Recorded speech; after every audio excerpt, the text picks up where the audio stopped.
तो चैप्टर है इलेक्ट्रोस्टैटिक्स में हमारे कितने चैप्टर आते हैं? 4। फर्स्ट चैप्टर का नाम क्या है?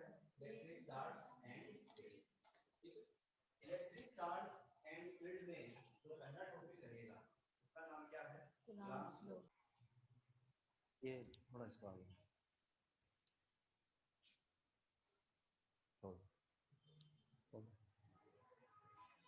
टॉपिक का नाम क्या है? Coulomb's law. देखो आपने है ना छोटी कक्षाओं में पढ़ा होगा, क्या पढ़ा होगा कि दो चार्जेस एक दूसरे को क्या करते हैं? अट्रैक्ट करते हैं या क्या करते हैं? रिपेल करते हैं। पढ़ा क्या आपने? हिंदी में बोलो तो समान आवेशों के मध्य प्रतिकर्षण का बल लगता है और विजातीय मतलब असमान आवेशों के मध्य आकर्षण का बल लगता है। ये पढ़ा होगा तुम लोगों ने, इसमें कोई दिक्कत नहीं है, अपने से पढ़ेंगे लोग। ठीक, देखो कोई प्लस का चार्ज है और एक है प्लस का चार्ज, तो ये दोनों चार्ज एक दूसरे को क्या करेंगे? रिपेल करेंगे, प्रतिकर्षित करेंगे, एक दूसरे से दूर भागेंगे। ये इसको इधर क्या करेगा? रिपेल करेगा, और ये वाला इसको क्या करेगा? रिपेल करेगा। अब देखो ये साइन का याद रखना तुमको। इस साइन का मतलब क्या है कि ये साइन बता रहा है कि इस पे फोर्स लग रहा है, और कौन लगा रहा है? ये वाला। इस साइन का मतलब वो है। और अपन जनरली क्या देखते हैं कि यार ये वाला चार्ज ऐसे फोर्स लगा रहा है, गलत। ये वाला चार्ज इस पे फोर्स लगा रहा है, कौन सी डायरेक्शन में? समझ आ रहा है? और इस साइन का मतलब क्या है? इस पे फोर्स लग रहा है, कौन लगा रहा है? वो वाला। समझ आ रहा है? और देखो दोनों की जो डायरेक्शन है वो एक दूसरे के क्या है? अपोजिट है। और बाहर की ओर देखो, तो इस फोर्स को अपन क्या बोलते हैं? रिपेल। कौन सा फोर्स है ये? रिपेल फोर्स है ये। बोलो कोई दिक्कत? ये तुम लोगों ने पढ़ा होगा।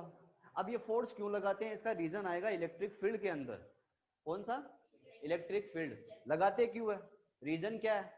जब कूलॉम से ये पूछा गया ना कि ये दो चार्जेस एक दूसरे पर फोर्स लगाते क्यों है, तो वो बता नहीं पाया। उसके बाद में एक साइंटिस्ट आया माइकल फेराडे, उसने बोला कि ये चार्ज ना अपने चारों ओर ना एक ऐसा फील्ड बनाते हैं, एक ऐसा फील्ड बनाते हैं कि अगर इनके फील्ड में कोई दूसरा चार्ज आ जाए तो वो उसके ऊपर क्या लगा देगा? फोर्स लगा देगा। और इसका सबसे बड़ा एग्जांपल बताऊं कौन सा है? स्पाइडर का। एक स्पाइडर अपने चारों ओर क्या बुनती है? जाला बनाती है ना। तो वो स्पाइडर हो गया चार्ज, और जो चारों तरफ का जाला है वो क्या हो गया? उसका इलेक्ट्रिक फील्ड। क्या हो गया? Electric field. अब यदि कोई भी कीट है उड़ता हुआ अगर वहां से गुजरेगा, उसके अंदर से गुजरेगा, तो क्या गुजर पाएगा? वो वहीं अटक जाएगा। इसका मतलब क्या हुआ? स्पाइडर ने जो जाला बनाया है उस जाले ने उसके ऊपर क्या लगा दिया? एक फोर्स लगा दिया। वैसे ये होते हैं, ये भी अपने अराउंड क्या बनाते हैं? इलेक्ट्रिक फील्ड बनाते हैं, विद्युत क्षेत्र बनाते हैं। ठीक। और अगर इनके विद्युत क्षेत्र में कोई चार्ज आ जाए तो ये उनके ऊपर क्या लगा देंगे? फोर्स लगा देंगे। इस बात की एक्सप्लेनेशन गुलाम नहीं कर पाया, गुलाम खत्म हो गया था उस वक्त। फिर आया माइकल फेराडे। माइकल फेराडे ने इसके रूल को आगे बढ़ा दिया था, कहने का मतलब। वो अपन बाद में पढ़ेंगे, आगे का टॉपिक आएगा वो। अभी तक आप इतना याद रखो कि दो चार्जेस एक दूसरे के ऊपर क्या लगाते हैं? फोर्स लगाते हैं। फोर्स का नेचर कैसा भी हो सकता है, रिपेल भी हो सकता है और अट्रैक्टिव हो सकता है, वो डिपेंड करेगा उनके नेचर पे। अगर दोनों का सेम नेचर है, सेम नेचर में समझ गए ना, दोनों पे सेम चार्ज है, पॉजिटिव पॉजिटिव है, तब एक दूसरे को क्या करेंगे? वो रिपेल करेंगे। या फिर ऐसे भी हो सकता है कि ये नेगेटिव हो और ये भी नेगेटिव हो, तो ये भी क्या करेंगे? एक दूसरे को रिपेल करेंगे। ठीक है ना? ये भी क्या करेंगे? इसको रिपेल करेंगे। तो ये भी कौन सा फोर्स आएगा? रिपेल फोर्स आएगा। याद कर लोगे इसको भी, कोई दिक्कत ही नहीं है। 10th क्लास में पढ़ा होगा ये, 9th में 8th में आता है।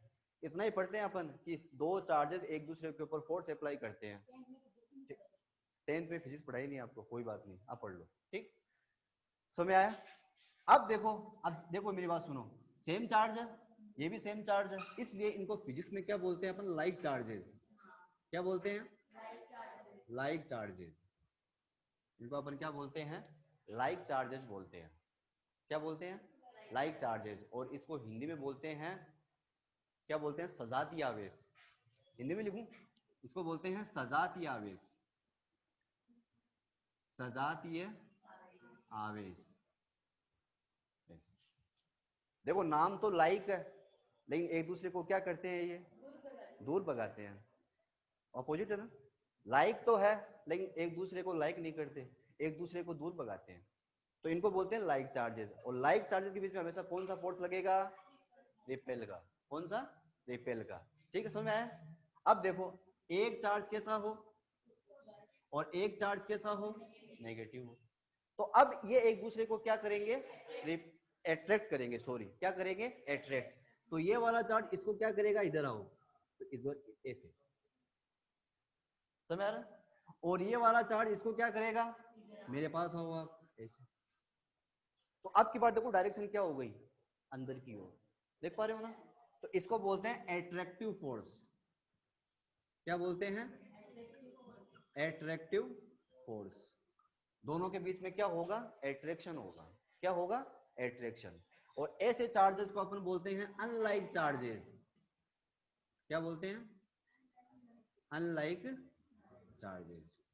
दुनिया के लिए ये अनलाइक है, लेकिन अंदर अंदर क्या करते हैं? एक दूसरे को ये लाइक करते हैं। समझ आ रहा? नहीं बोल सकते हैं अपन। और ये क्या है? दुनिया के लिए अनलाइक है, लेकिन लाइक नहीं करते। उल्टा बोल दिया आपने। ये इनको लाइक चार्जेस बोलते हैं। दुनिया के लिए लाइक है, लेकिन अंदर ही अंदर अनलाइक करते हैं ये, ऐसे बोल सकते हैं ना? और ये देखो, देख पा रहे हो ना? बाहर तो अनलाइक है, लेकिन अंदर ही अंदर क्या करते हैं? लाइक करते हैं। दोनों के बीच में क्या होगा? एट्रैक्शन होगा। समझ आ रहा है? तो अब ये ऐसा हो क्यों रहा है, वो तो अपन आगे पढ़ेंगे। इसका रीजन क्या है कि यार फोर्स लगाते क्यों है, तो ये तो अपन पढ़ेंगे माइकल दादा की कहानी में। ठीक, अभी आप क्या पढ़ रहे हो? कूलॉम्स। अब कूलॉम ने क्या बोला कि यार तुम डेली डेली बोलते रहते हो कि दो चार्ज एक दूसरे के ऊपर फोर्स लगाते हैं, लाइक चार्ज एक दूसरे को रिपेल करेंगे, अनलाइक चार्ज एक दूसरे को अट्रैक्ट करेंगे। अरे भाई वो फोर्स कितना है ये तो पूछ लो मुझसे। किसने बोला ये बात? कूलॉम ने बोला कि वो फोर्स कितना है। उस फोर्स की वैल्यू तो होगी ना कुछ, जरूरी कि जीरो हो। वो होती है मेटल के अंदर। इस कूलॉम ने क्या किया? दो चार्जेस के बीच में लगने वाले फोर्स का मैग्नीट्यूड बता दिया, और इसने अपना एक लॉ दिया जिसको अपन क्या बोलते हैं? Coulomb's law. अब कूलॉम्स लॉ क्या होता है? देखो इधर, उसने बोला कि दो चार्जेस के बीच में लगने वाला जो फोर्स है F, वो डायरेक्टली प्रोपोर्शनल होता है Q1 के और Q2 के। अब Q1 Q2 क्या है? चार्ज। क्या है? चार्ज है। ये फर्स्ट चार्ज है, ये सेकंड चार्ज है। समझ आ रहा है? ये फर्स्ट चार्ज है, ये सेकंड चार्ज है। अब इन दोनों चार्जेस के बीच में लगने वाला फोर्स रिपेल भी हो सकता है, इन दोनों चार्जेस के बीच में लगने वाला फोर्स एट्रैक्टिव भी हो सकता है। वो डिपेंड करेगा इनके नेचर पे, वो डिपेंड करेगा इनके नेचर पे। ठीक है ना? समझ आ रहा है? तो ये वाला जो फोर्स है इसका नेचर दो तरह का हो सकता है, ये एट्रैक्टिव भी हो सकता है और ये रिपेल भी हो सकता है। समझ में आ रहा है क्या? तो कूलॉम ने क्या बोला कि दो चार्जेस के बीच में लगने वाला जो फोर्स है, लगने वाला जो फोर्स है, वो दोनों चार्जेस के मैग्नीट्यूड के डॉट के प्रोडक्ट के क्या होता है? डायरेक्टली प्रोपोर्शनल होता है। सर क्या बोल गए आप? नहीं सुन रहे? ये Q1 Q2 क्या है? ये Q1 क्या है? चार्ज। क्या है भाई? चार्ज का मैग्नीट्यूड क्या है? देखो ओनली मैंने क्या लिखा है यहाँ पे, इस बात पे ध्यान देना, मैग्नीट्यूड लिखा है, चार्ज का नेचर नहीं लिखा मैंने। चार्ज का नेचर तो कैसा ही हो सकता है? पॉजिटिव नेगेटिव, उससे अपन को मतलब नहीं है। मैग्नीट्यूड का मतलब परिमाण, वैल्यू। क्या होता है? परिमाण। -5 कूलम, माइनस मत देखो, 5 कूलम देखो। -10 माइक्रो कूलम, माइनस मत देखो, 10 माइक्रो कूलम देखो। तो 10 माइक्रो कूलम क्या है यहाँ पे? मैग्नीट्यूड, उसकी वैल्यू है। हाँ, माइनस प्लस तो क्या बताएगा कि फोर्स कैसा लगना है, एट्रैक्टिव का लगना है या रिपेल का लगना है, वो इससे पता चल जाएगा, प्लस का है माइनस का है जो भी है। समझ आ रहा है क्या? ऐसे। तो ये है चार्ज का मैग्नीट्यूड। कौन से चार्ज का? फर्स्ट चार्ज का। समझ आ रहा है? और Q2 क्या होगा? सेकंड चार्ज का मैग्नीट्यूड। और अगर तुम इसका डायग्राम बनाना चाहो तो डायग्राम बना सकते हो। कैसे? देखो, ये Q1 है चार्ज, और ये क्या है? Q2 charge. अच्छा, मैंने अब चार्ज का नेचर कैसा लिया है? पॉजिटिव लिया, नेगेटिव लिया? देखो, पॉजिटिव। देखो दोनों ही चार्जेस कैसे हैं? सेम है। भाई तुमको पता है ना, अगर यहाँ पे कुछ ना हो साइन तो तुम प्लस मानते हो उसको, पता ना तुमको? तो ये प्लस पर ये भी प्लस है, तो ये एक दूसरे को क्या करेंगे? रिपेल करेंगे। तो ये इसको किधर भगाएगा? अपने से दूर भगाएगा, क्योंकि दोनों लाइक है। दोनों लाइक चार्जेस है तो इसको इधर इधर लगाएगा फोर्स, और इसको ये क्या करेगा, इधर फेंकेगा।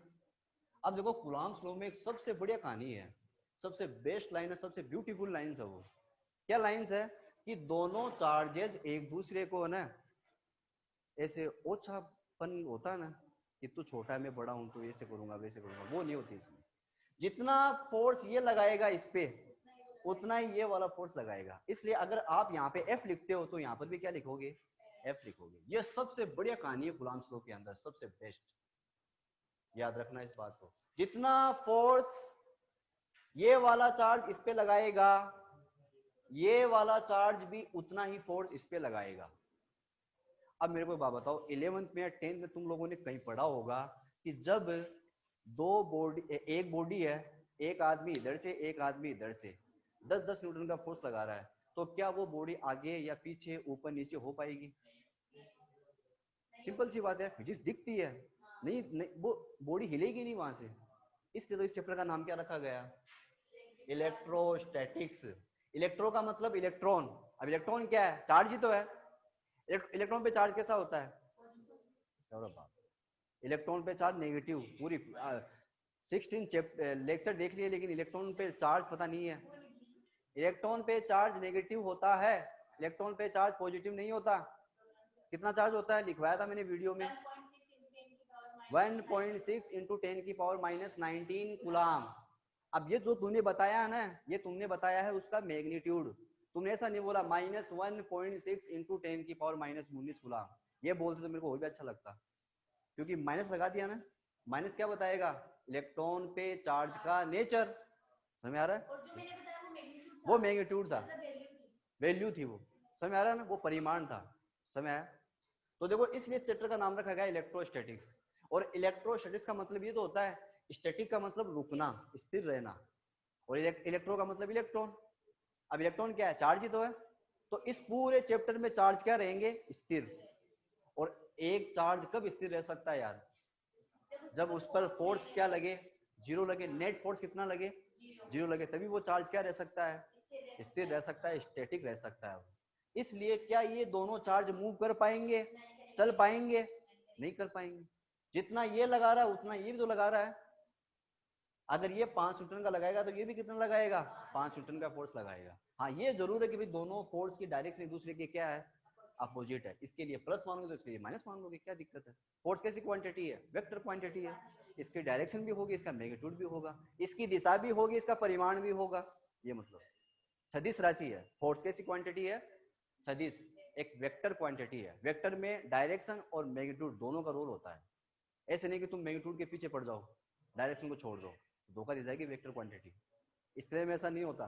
स्केलर में केवल तुम किसको देखोगे, मैग्नीट्यूड को, डायरेक्शन को छोड़ो। डायरेक्शन होती ही नहीं है पहली बात तो। वैसे चार्ज जो होता है ना वो कैसी क्वांटिटी है, एक स्केलर क्वांटिटी है। चार्ज का कभी भी तुमको डायरेक्शन नहीं मिलेगा कोई भी किताब के अंदर। कोई भी किताब उठा लो, चार्ज का डायरेक्शन तुमको कभी नहीं मिलेगा। चार्ज का केवल तुमको क्या मिलेगा, मैग्नीट्यूड मिलेगा। हाँ ये हो सकता है कि मैग्नीट्यूड के साथ में तुमको क्या मिल जाए, उसका नेचर मिल जाए, पॉजिटिव है नेगेटिव है, वो वाली कहानी तो हो सकती है। लेकिन चार्ज की डायरेक्शन कभी भी तुमको नहीं मिलेगी, कोई सी भी किताब उठा के देख लो तुम। चार्ज केवल कैसी क्वांटिटी है, स्केलर, एक अदिश राशि है वो। उसकी दिशा नहीं होती, उसका केवल क्या होता है, परिमाण होता है। आगे बढ़े तो देखो याद रखना, ये Q1 और ये Q2 ये कभी भी क्या नहीं कर पाएंगे, मूव नहीं कर पाएंगे, चल नहीं पाएंगे, मोशन में नहीं आएंगे। क्यों नहीं आएंगे, क्योंकि दोनों चार्जेस पे जो लगने वाला फोर्स है वो एक तो इक्वल है। क्या है, इक्वल तो वही FF, और साथ में क्या है, दोनों की डायरेक्शन एक दूसरे के अपोजिट है। समझ में आ रहा है। एक बॉडी बना सकते हो तुम लोग, एक बॉडी द्वारा इसके समझ सकते हो। जैसे कोई बॉडी है, एक इधर से फोर्स लगा रहा है 10 न्यूटन का, और एक इधर से लगा रहा है 10 न्यूटन का, तो ये बॉडी कौन सी कंडीशन में रहेगी, बटई। बटई का मतलब स्टैटिक, थोड़ा लैंग्वेज सुधारो, स्टैटिक क्या रहेगी, स्टैटिक का मतलब स्थिर अवस्था में रहेगी। लेकिन ऐसा नहीं हो कि तुमने 10 न्यूटन का लगा दिया और इधर भी 10 न्यूटन का लगा दिया तो बॉडी इस तरफ भाग जाएगी फिर, क्योंकि नेट फोर्स इधर लगेगा फिर ऐसे लग जाएगा। अब इस पर एफ नेट कितना लग रहा है, एफ नेट इस पे 0 है। समझ आ रहा। वैसे ही दोनों चार्जेस एक दूसरे पर फोर्स तो लगाते हैं, लेकिन फोर्स का जो मैग्नीट्यूड है वो कैसा रहेगा, सेम रहेगा। फोर्स का मैग्नीट्यूड क्या रहेगा, सेम रहेगा, इसलिए दोनों चार्ज एक दूसरे को मोशन नहीं करवाएंगे, रिपेल तो करेंगे, अट्रैक्ट भी करेंगे, लेकिन मोशन नहीं कर पाएंगे। सब आ गया होगा, ठीक। अब दोनों के बीच का सेपरेशन कितना है, आर। सेपरेशन मतलब दोनों के बीच की डिस्टेंस कितनी है, आर। देखो कूलम्ब्स लॉ का देखो फर्स्ट लॉ हो गया अपना। फर्स्ट लॉ क्या था कि जो एफ होता है वो डायरेक्टली प्रोपोर्शनल होता है किसके, चार्जेस के मैग्नीट्यूड के डॉट प्रोडक्ट, सॉरी चार्जेस के मैग्नीट्यूड के प्रोडक्ट के। प्रोडक्ट का मतलब मल्टीप्लाई, गुणा। दोनों चार्जेस का क्या करवाया मैंने, मल्टीप्लाई करवाया। इस मल्टीप्लाई के क्या होता है, ये डायरेक्टली प्रोपोर्शनल होता है। कौन, फोर्स, कौन सा फोर्स, एट्रैक्टिव या रिपेल, कोई सी भी हो सकता है, इसे बोलो तो, ठीक है ना, वेरी गुड। अब देखो अगला लो क्या था इसका, जो एफ होता है वो दोनों चार्जेस के बीच की डिस्टेंस के स्क्वायर के क्या होगा, इनवर्सली प्रोपोर्शनल। क्या होगा, इनवर्सली प्रोपोर्शनल। देखो यार तुमको ये लो तो तुमको याद करना ही पड़ेगा। इस लो का कोई प्रूफ नहीं कि उसने ऐसा ही क्यों बोला, क्योंकि लो का कोई प्रूफ नहीं होता, याद रखना इस बात को। ये एक्सपेरिमेंटली देखा गया है, क्या पता उसने एक्सपेरिमेंट किया होगा लैब के अंदर, तब उसको ये बातें देखने को मिली है। तो अपन उसके केवल लो पढ़ते हैं, लो का कोई प्रूफ नहीं होता, याद रखना इस बात को। तुमको ऐसे कभी नहीं बोलेगा एफ बराबर के क्यू1 क्यू2 बटा आर स्क्वायर को प्रूव करो, कभी नहीं पूछेगा आपको, क्योंकि वो एक लो है, उसका कोई प्रूफ नहीं, वो एक्सपेरिमेंटली ट्रू है वो, ठीक है ना, समझ आया। तो देखो इसमें कितने लो हो गए, दो लो है। पहला लो क्या था कि दोनों चार्जेस के बीच में लगने वाला एट्रैक्टिव या रिपल्सिव फोर्स जो होगा वो डायरेक्टली प्रोपोर्शनल होगा दोनों चार्ज के मैग्नीट्यूड के प्रोडक्ट के। और दूसरा लो क्या बताया कि दोनों चार्जेस के बीच में लगने वाला जो एट्रैक्टिव या रिपल्सिव फोर्स है वो दोनों चार्जेस के बीच का जो सेपरेशन है, मतलब जो बीच की डिस्टेंस है, उसके स्क्वायर के क्या होगा, इनवर्सली प्रोपोर्शनल होगा, व्युत्क्रमानुपाती होगा। देखो हिंदी में बोल देता हूं एक बार में, दो आवेशों के मध्य लगने वाला आकर्षण या प्रतिकर्षण का बल दोनों आवेशों के परिमाण के गुणनफल के समानुपाती होगा। और दूसरा लो क्या है कि दोनों आवेशों के मध्य लगने वाला आकर्षण या प्रतिकर्षण बल दोनों आवेशों के मध्य की दूरी के वर्ग के क्या होगा, व्युत्क्रमानुपाती होगा। इसी को अपन क्या बोलते हैं, कूलम्ब्स लो बोलते हैं। अब तो ये घटेगा, व्युत्क्रमानुपाती का मतलब ये होता है, इनवर्सली प्रोपोर्शनल तो समझते हो ना, अगर एक चीज बढ़े दूसरी चीज क्या होगी, घटेगी। और डायरेक्टली प्रोपोर्शनल का मतलब क्या होता है, अगर ये बढ़ेगा तो ये भी बढ़ जाएगा, कहने का मतलब ये है। अब देखो इसको क्या नाम दो तुम लोग, इक्वेशन फर्स्ट, इसको क्या नाम दो तुम लोग, इक्वेशन सेकंड। दोनों को क्या करो अब एक साथ लिखो, एक साथ लिखेंगे तो देखो क्या होगा, जो एफ होगा वो डायरेक्टली प्रोपोर्शनल होगा Q1 Q2 upon r square, ये तो होगा। देखो ये था कूलम्ब्स लॉ। अब तुमको पता है कि जब ये हटेगा तो कुछ ना कुछ आएगा, यहाँ पे कुछ ना कुछ कांस्टेंट चीज आएगी, ठीक है ना। अब वो क्या आती है वो तुमको याद रखना है, उसको बोलते हैं के। क्या बोलते हैं, के बोलते हैं। और आगे क्या लिखा हुआ है, Q1 Q2 upon r square, ये है कूलम्ब्स लॉ। ये क्या है, कूलम्ब्स लॉ है। ये फोर्स होता है दो चार्जेस के बीच में लगने वाला। के एक स्थिरांक है, इस स्थिरांक को अपन बोलते हैं कूलाम नियतांक। क्या बोलते हैं इसको, कूलाम नियतांक, या फिर इंग्लिश में बोलते हैं इसको कूलाम कांस्टेंट। क्या बोलते हैं इसको, कूलाम। भाई तुम लोग कांस्टेंट में लिख सकते हो, कोई दिक्कत नहीं है, कई किताबें तो इसको ऐसे भी लिखती है, इलेक्ट्रोस्टैटिक्स कांस्टेंट। क्या लिखती है, इलेक्ट्रोस्टैटिक्स कांस्टेंट, बहुत सी किताबें अलग अलग नाम लिखती है। तुम चाहो तो कांस्टेंट लिख दो, या फिर क्या लिख दो, कूलाम्स कांस्टेंट। क्या नाम है ये, कूलाम्स कांस्टेंट, कूलाम नियतांक, ठीक, समझ आया।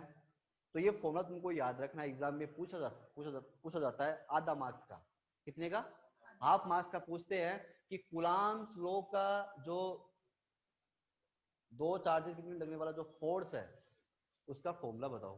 तो फॉर्मूला क्या होगा, F इज इक्वल टू के Q1 Q2 upon r square, ठीक है। तो ये बात तुमको याद रखनी है, ठीक है। फॉर्मूला वापस बोलो, बोलो, आर स्क्वायर, फॉर्मूला याद कर लो। Q1 क्या है? चार्ज का मैग्नीट्यूड है, फर्स्ट चार्ज का मैग्नीट्यूड है। Q2 क्या है? सेकंड चार्ज का मैग्नीट्यूड है। R क्या है? डिस्टेंस किसके बीच में? दो चार्जेस के बीच की डिस्टेंस है, उसका क्या करना पड़ेगा? स्क्वायर करना पड़ेगा। और K क्या है? एक कांस्टेंट है जिसको अपन कूलाम्स कांस्टेंट बोलते हैं। कूलाम के सम्मान के लिए है ना, उसको एक इज्जत देने के लिए अपन इसका नाम रख दिया कूलाम्स कांस्टेंट। बाकी इसको तुम कांस्टेंट भी बोल सकते हो, कोई दिक्कत नहीं है। तो मैं हाँ, फिर ये बता देना कि भाई F directly proportional Q1 Q2, F inversely proportional 1/r², जो भी है फिर सीधा लिख देना। प्रूफ पूछेगा नहीं पहली बार, प्रूफ करना, सिद्ध करना मतलब प्रूफ करना। ये बोल रहा है कि अगर प्रूफ करना पूछे कि भाई तुम F बराबर K Q1 Q2 r² कैसे लिखा, तो कूलाम्स लॉ से लिखा। कूलाम्स लॉ क्या है? ये तो है, ये दोनों इक्वेशन फर्स्ट इसका स्टेटमेंट लिख सकते हो ना तुम लोग, या स्टेटमेंट लिखूं मैं? समझ गए ना? स्टेटमेंट मतलब कथन लिखना पड़ेगा तुमको, हिंदी में लिखना पड़ेगा कि दो आवेशों के मध्य लगने वाला आकर्षण प्रतिकर्षण जो भी है, according to Coulomb's law, attractive या repulsive force between 2 point charges is directly proportional product of magnitude of both charges, बोल सकते हैं ना, and inversely proportional distance between two charges को square, जो भी है कर लोगे ऐसे। तो ये फॉर्मूला तुमको याद रखना है। आगे बढ़े, इसको मिटा दे, कुछ उतारना है उतारो इसको, थोड़ा सा देख लो, कुछ भी तुमको अच्छा लगे वो उतारो इसमें। अभी एक बार ऐसे चलने देंगे अपन, चल। और तुमने इसकी कॉपी 1 2 3 पेज की डेली है ना, इसको कॉपी भेज फोटो, ताकि ये नोट्स उतारे। कुछ भी, कुछ तो करना ही पड़ेगा।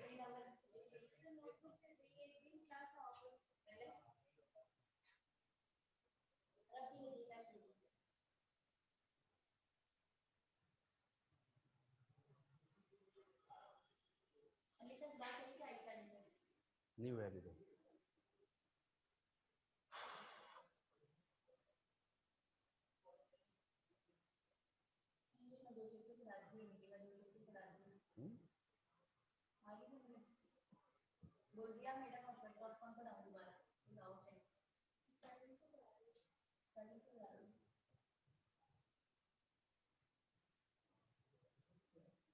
मिटा दे, उतार लो इसको। मैग्नीट्यूड का मतलब वैल्यू से होता है, ठीक है, याद रखना।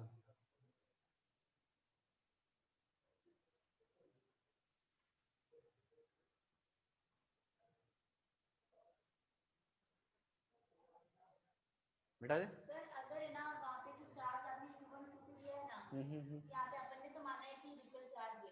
हाँ, अगर इसकी जगह अट्रैक्ट होगा तो वो भी सेम ही कंडीशन, वो भी सेम ही कंडीशन। मैंने यहाँ पे लिख दिया है कि फर्स्ट चार्ज का मैग्नीट्यूड ही आएगा। अगर ऐसे लिखा हुआ है, एक है -5 कूलाम का और दूसरा है +5 कूलाम का, तो तुम ऐसे नहीं लिखना F डायरेक्टली प्रोपोर्शनल -5 × 5, गलत है। तुमको केवल लिखना क्या है, 5 × 5 बस। तुमको प्लस माइनस से कोई मतलब नहीं है, केवल उसका मैग्नीट्यूड देखना, याद रखना।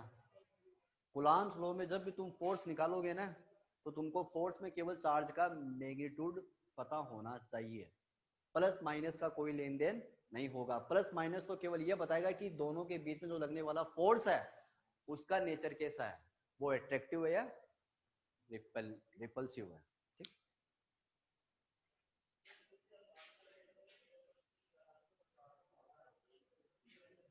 जैसा भी समझ में आ रहा है वैसा वैसा उतार लो। अब वो वाली कहानी तुमको अलग से उतारनी है तो उतार लेना, कोई दिक्कत नहीं है उसमें, वो तुमको पता होगा। Like charges, unlike charges.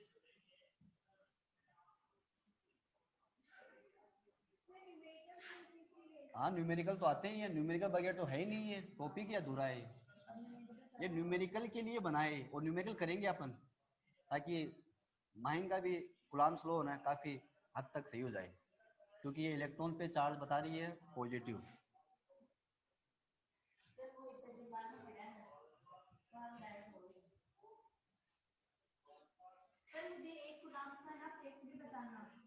कौन सा? ठीक है, बता दूंगा। ठीक है, तो भाई आज से फॉर्मूला तुमको याद रखना है, F इज इक्वल टू क्या होता है, KQ1 Q2 upon R square. अब देखो आगे बढ़ाएंगे इसको, थोड़ा सा आगे बढ़ाएंगे इसको। अब देखो where K is equal to क्या होता है, कांस्टेंट, कूलम्ब्स कांस्टेंट। देखो मैंने वीडियो में जब पढ़ाया था मैंने इसको लिखा था डायरेक्टली, इसको प्रोपोर्शनल कांस्टेंट लिखा था। इसको क्या लिखा था, प्रोपोर्शनल कांस्टेंट। अरे कोई मतलब नहीं, कांस्टेंट में लिख सकते हो, कोई दिक्कत नहीं। अब देखो इस k की वैल्यू जो होती है ना, वो होती है 1/4 pi epsilon.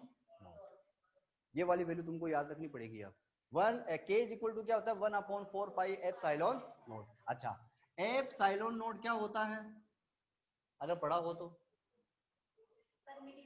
Permittivity of air या वैक्यूम मीडियम। देखो समझ में आ जाएगा, कोई दिक्कत नहीं, रुक जाओ एक बार,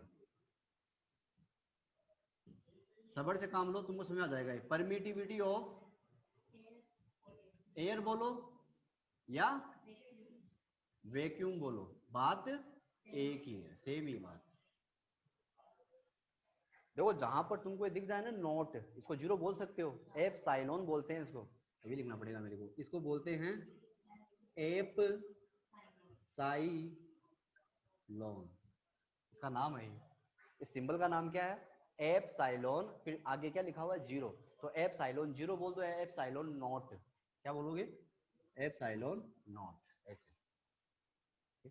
और k इज इक्वल टू क्या होता है, 1/4 पाई एप्सिलॉन नॉट। और एप्सिलॉन को क्या बोलते हैं, परमिटिविटी ऑफ एयर या वैक्यूम मीडियम। इसको बोलते हैं हवा या निर्वात की विद्युतशीलता। हाँ ऐसे पूछ रहा तभी फटाफट, मेरे को मैं कभी कभी भूल जाता हूँ। ठीक है, इसको क्या बोलते हैं, हवा या निर्वात की विद्युतशीलता। देखो परमिटिविटी होती क्या है, विद्युतशीलता होती क्या है, इसके बारे में अभी डिस्कस नहीं करेंगे क्योंकि ये आगे का टॉपिक आएगा। पहली बात सुन लो, इसके बारे में डिस्कस नहीं करेंगे, परमिटिविटी का मतलब क्या है।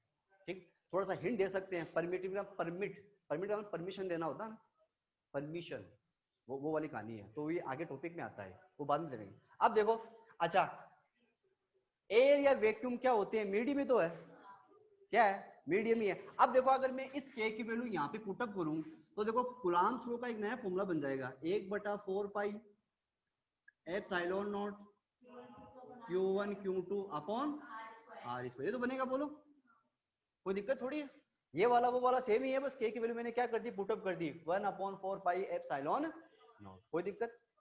लेकिन एप्सिलॉन नॉट क्या है, देखो यहाँ पे आओ, परमिटिविटी ऑफ एयर या वैक्यूम मीडियम। अब देखो इस पे गौर फरमाओ, एयर वैक्यूम दोनों ही क्या है, मीडियम। तो कहने का मतलब क्या हुआ कि जो ये फोर्स है, जो ये फोर्स है, ये किस पे डिपेंड करेगा, मीडियम। ये डिपेंड करेगा माध्यम पे। मीडियम को क्या बोलते हैं, माध्यम बोलते हैं।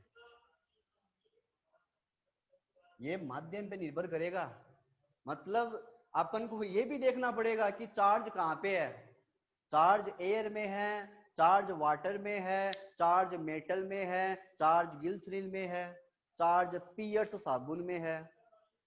हाँ भाई पियर्स नहीं, पियर्स साबुन नहीं देखेंगे आपने, अरे जो ट्रांसपेरेंट आती है, आर पार दिखता है, पियर्स कौन सी है, नहीं कौन सी है वो, पियर साबुन होती है वो भी क्या है, एक तरह का मीडियम है, उसमें भी बहुत सारे चार्जेस है, उसमें भी क्या है, बहुत सारे चार्जेस है।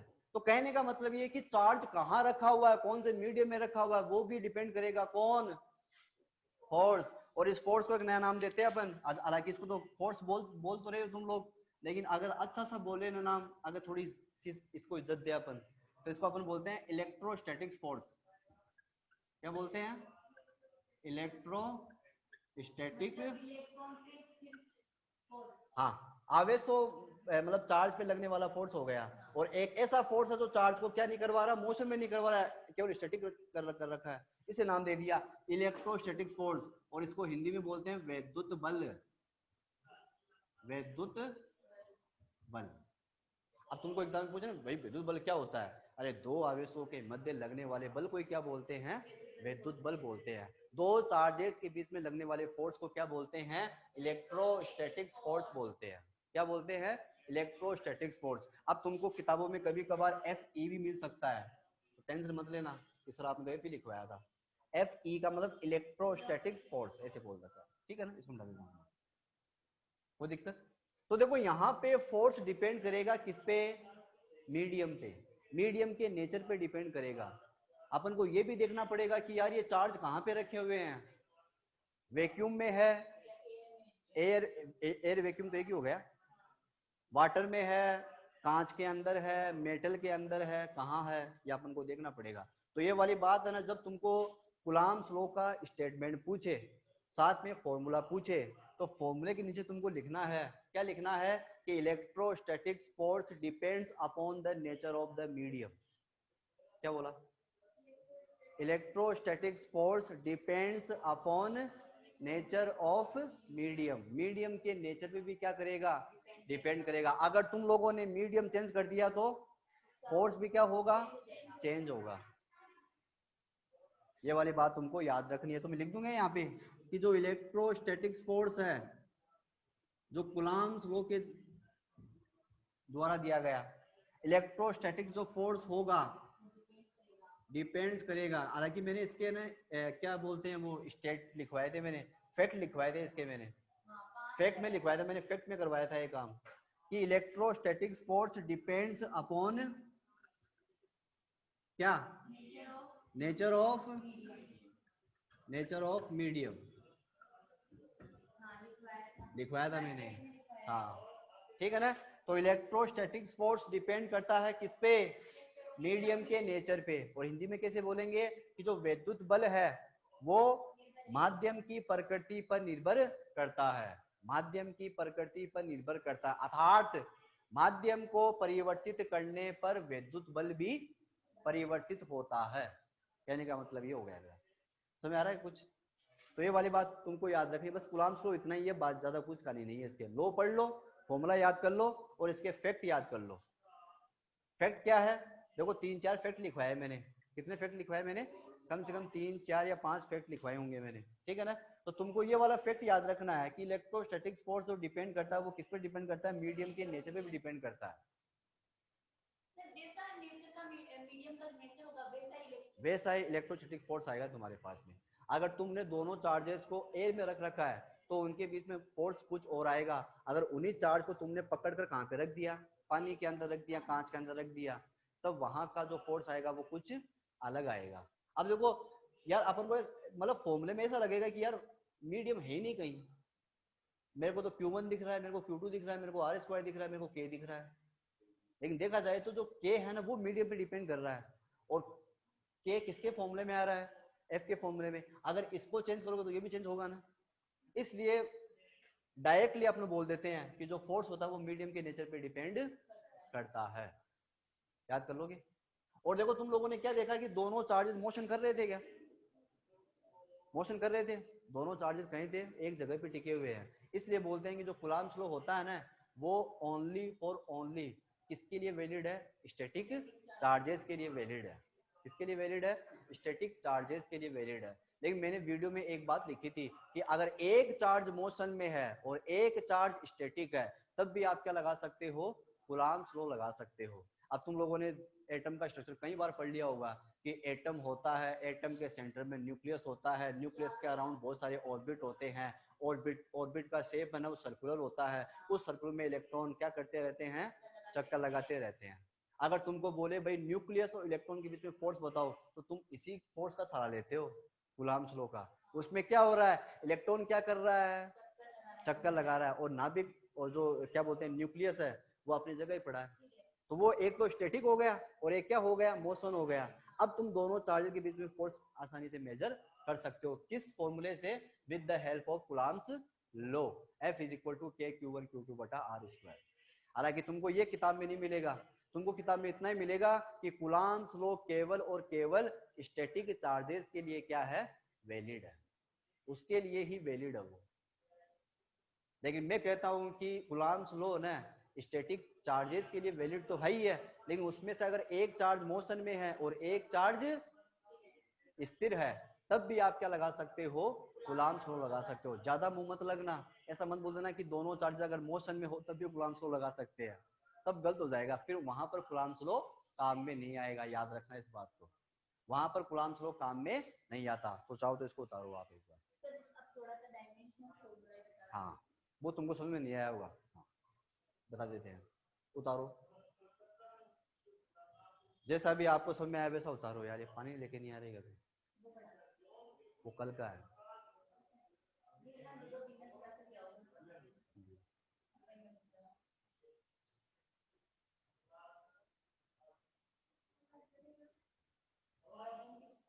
नहीं,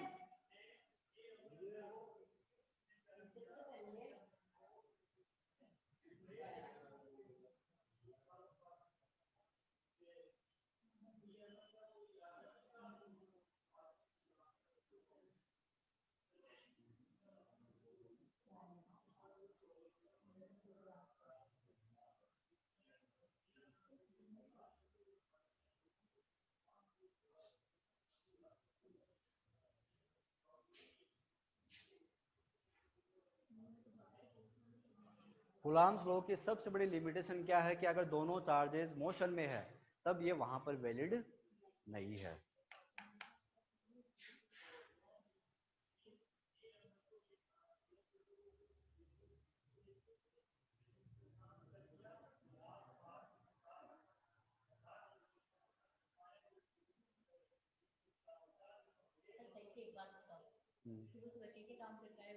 नहीं नहीं, मैंने कुछ काम नहीं किया।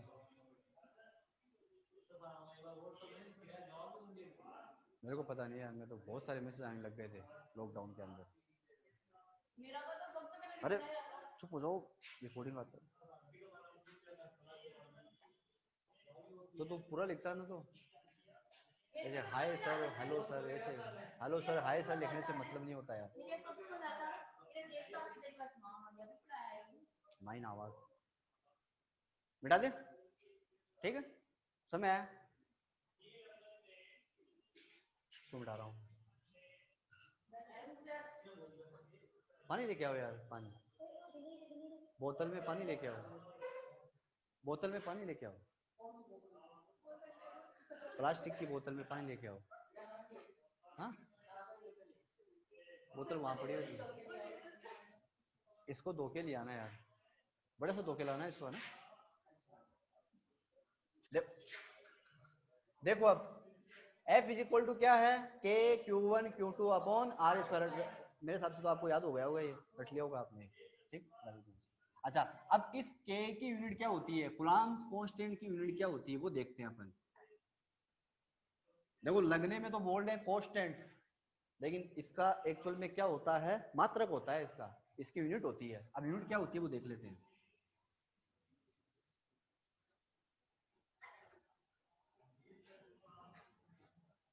देखो, अच्छा देखो, अब अपन है ना किसकी बात कर रहे हैं, इस के की, ठीक है ना, मतलब यूनिट, यूनिट को क्या बोलते हैं भाई, मात्रक, ठीक है, यूनिट ऑफ के लिख देंगे, ऐसा समझ आ जाएगा। अब इसकी यूनिट क्या होती है, यूनिट पूछता है एग्जाम के अंदर, तो देखो F इज इक्वल टू के क्यू वन क्यू टू बटा आर स्क्वायर है। देखो यहाँ पर आप क्या करो, क्रॉस मल्टीप्लाई करो, तो F r square is equal to क्या मिलेगा, के क्यू वन क्यू टू। अच्छा के चाहिए अपन को, तो के इज इक्वल टू क्या हो गया, F r square upon q one q two. नहीं गए, तो देखो भाई समझ आ गया क्या। अब तुमको यूनिट चाहिए के की, तो बना दो यहाँ से, क्या दिक्कत है। अच्छा, फोर्स की यूनिट क्या होती है, न्यूटन, वेरी गुड, लो भाई न्यूटन, पूरा लिखते हैं, न्यूटन इनटू डिस्टेंस की यूनिट क्या होती है, सेंटीमीटर, फुट, इंच, एक हाथ, दो हाथ, यानी बहुत सारी होती है, लेकिन तुमको बोलनी है ऐसा यूनिट, मीटर। क्या होती है, मीटर, ऐसा यूनिट में बोलो। डिस्टेंस यूनिट क्या होती है, मीटर। हाँ, मीटर स्क्वायर, देखो स्क्वायर है तो मैंने मीटर स्क्वायर लगाया है, ओके। चार्ज की यूनिट क्या होती है, कूलाम, पता है ना, कूलाम इनटू कूलाम। तो देखो इसकी यूनिट क्या बन गई, के की यूनिट देखो क्या बन गई, न्यूटन मीटर स्क्वायर पर कूलाम स्क्वायर। लो भाई, बोलो याद करना पड़ेगा इसको, इसको समझ के याद कर लो, कोई दिक्कत नहीं होगी। न्यूटन मीटर स्क्वायर पर कूलाम स्क्वायर। अब बात करते हैं इसकी डायमेंशंस फॉर्मूले की, ठीक है ना, ये इंपॉर्टेंट है, ये तुमको समझ में नहीं आता। डायमेंशनल फॉर्मूला, और इसको हिंदी में क्या बोलते हैं पता है क्या तनवीर, विमीय सूत्र। क्या बोलते हैं इसको, विमीय सूत्र। ओके, अब विमीय सूत्र चाहिए तो सभी का विमीय सूत्र याद होना चाहिए, तभी कर पाओगे। अच्छा, फोर्स है, अब देखो न्यूटन किसी यूनिट है फोर्स की, अब फोर्स का विमीय सूत्र क्या होता है, देखो ये होता है, देखो यार तुमको याद करना पड़ेगा, m1 l1 t-2। अब ये m l क्या t पता है क्या है, m का मतलब मास, l का मतलब लेंथ, t का मतलब टाइम, ये होता है, ठीक है ना। मास लेंथ टाइम, मास के ऊपर पावर 1 आती है, लेंथ के ऊपर पावर 1 आती है, और टाइम के ऊपर पावर -2 आती है। किसकी कंडीशन में, न्यूटन वाली कंडीशन में, फोर्स की कंडीशन में, समझ आ रहा है। ओके, अच्छा अब क्या है, मीटर, मीटर किसकी यूनिट है, डिस्टेंस की, और डिस्टेंस के लिए डायमेंशन फॉर्मूला क्या होता है, एल। क्या होता है, एल। लेकिन देखो मीटर के ऊपर क्या आ रहा है, तो क्या लगाओगे, स्क्वायर लगाओगे, समझ आगे। अब क्या आ गया, कूलाम। अच्छा तुमने 10th क्लास में पढ़ा होगा ये, I बराबर Q बाई टी। आवेशों के प्रवाह की दर को विद्युत धारा कहते हैं। Rate of flow of charge is called electric current, पढ़ा गया 10th क्लास के अंदर। Rate of flow of charge is called electric current, rate of flow of charge is called electric current, नहीं पढ़ा होगा कोई दिक्कत नहीं। देखो इधर Q बराबर क्या हो जाएगा, यहाँ से आई टी, क्या हो जाएगा, आई टी। अच्छा, इलेक्ट्रिक करंट की यूनिट क्या होती है, एम्पियर, पढ़ा है, एम्पियर। और टाइम की यूनिट क्या होती है, सेकंड। इसका मतलब क्या बोलूं मैं ये बोल सकता हूं कि भाई चार्ज की जो यूनिट है वो एम्पियर इंटू सेकंड होती है, जिसको अपन क्या बोलते हैं, कूलाम। इसका दूसरा नाम क्या हो गया, कूलाम। अब कूलाम से तो समझ में नहीं आएगा, किससे समझ में आएगा, एम्पियर इंटू सेकंड से, ठीक है। तो एम्पियर के लिए सिंबल क्या आ जाएगा, ए, और सेकंड का मतलब टाइम, टाइम के लिए क्या काम में लेते हो, टी। इसके ऊपर पावर 1 है, इसके ऊपर भी देखो पावर 1, देखो पावर कितनी है यहाँ पे, 1 1, देख पा रहे हो। तो यहाँ पर क्या लिख दिया मैंने, ए टी। अब कहीं पर भी आपको कूलाम दिख जाए ना तो क्या लिखोगे, ए टी, क्या लिखोगे, ए टी, ठीक है ना। अब देखो यहाँ पे क्या है, एक्चुअल में स्क्वायर है, तो क्या लगाओगे, स्क्वायर। लो कोई दिक्कत, समझ में आया। ये उतारो एक बार, आप यहाँ पे उतारो। क्या लिख सकते हो, कोई दिक्कत नहीं, ये तो मैथ आ गई, अब लिख सकते हो, उतारो इसको।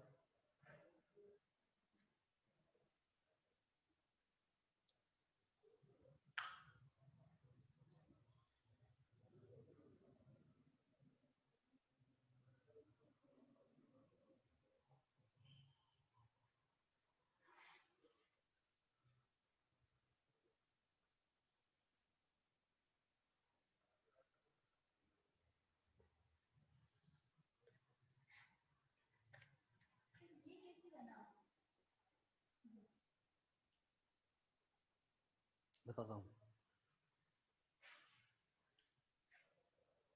अब मैंने क्या किया है, वीडियो में बताऊंगा तुमको मैंने क्या किया है। यहाँ पे मैंने लिख रखा है m0 ऐसा कुछ लिखा है, देखो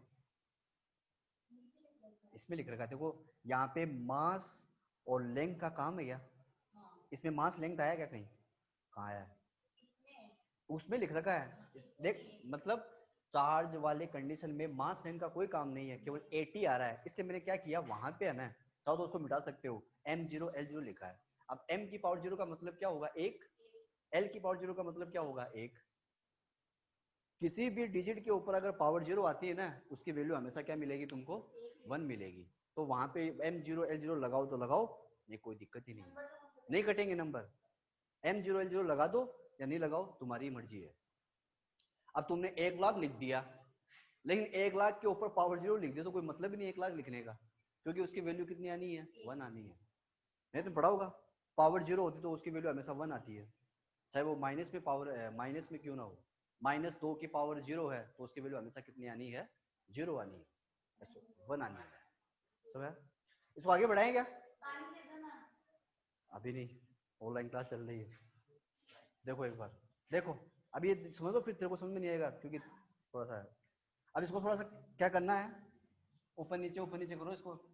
अच्छा भाई, के की यूनिट याद रख लोगे ना, न्यूटन मीटर स्क्वायर पर कूलाम स्क्वायर, इसकी यूनिट याद करना। किसकी है ये? कूलाम्स कांस्टेंट की।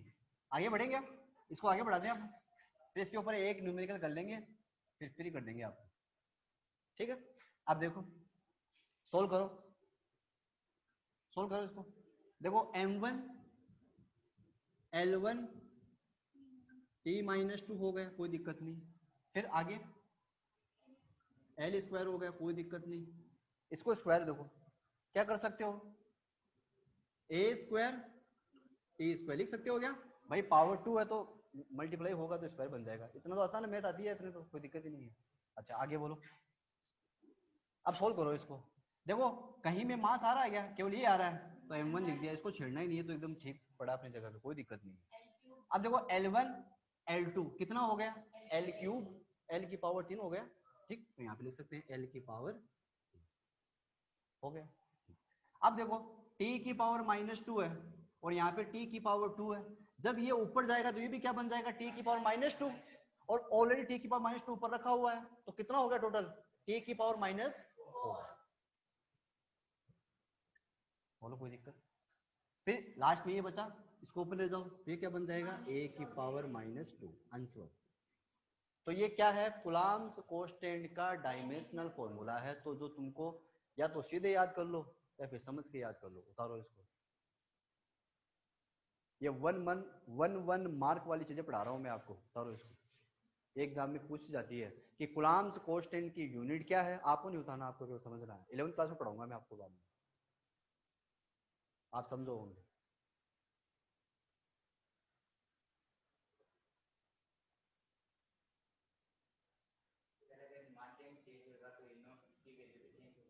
हाँ, किन की वैल्यू? हाँ, ई नोट की वैल्यू चेंज हो जाएगी। ई नोट मत बोलो, एप साइनो नोट बोलो, अच्छा रहेगा।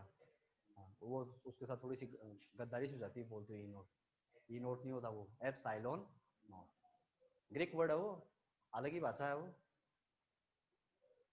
इंग्लिश का सिंबल नहीं है वो, कोई और लैंग्वेज का उसका सिंबल होता है वो, एप साइलोन नोट। अब कोई ई नोट बोल देता है याद करने के लिए, मेरे को क्या करना है, कोई पूछने तो आएगा नहीं एग्जाम में कि भाई तूने क्या लिखा है, ई नोट, अरे एप साइलोन नोट लिख, लिखेगा तो वही नहीं, ई नोट ऐसे करके। तो तुम याद कर सकते हो, ई नोट बोल सकते हो, कोई दिक्कत नहीं। चलो इसको आगे बढ़ाएंगे, याद कर लो, या समझ में आ गया नहीं डायमेंशनल फॉर्मूला, ये फॉर्मूला तुमको याद रखना है, ये काफी इंपॉर्टेंट है, ये कर लोगे। अब आगे बढ़ाएं, अब कूलाम्स लॉ के ऊपर एक न्यूमेरिकल कर लिया अपन, फिर फ्री कर देते हैं। ठीक, बता दें।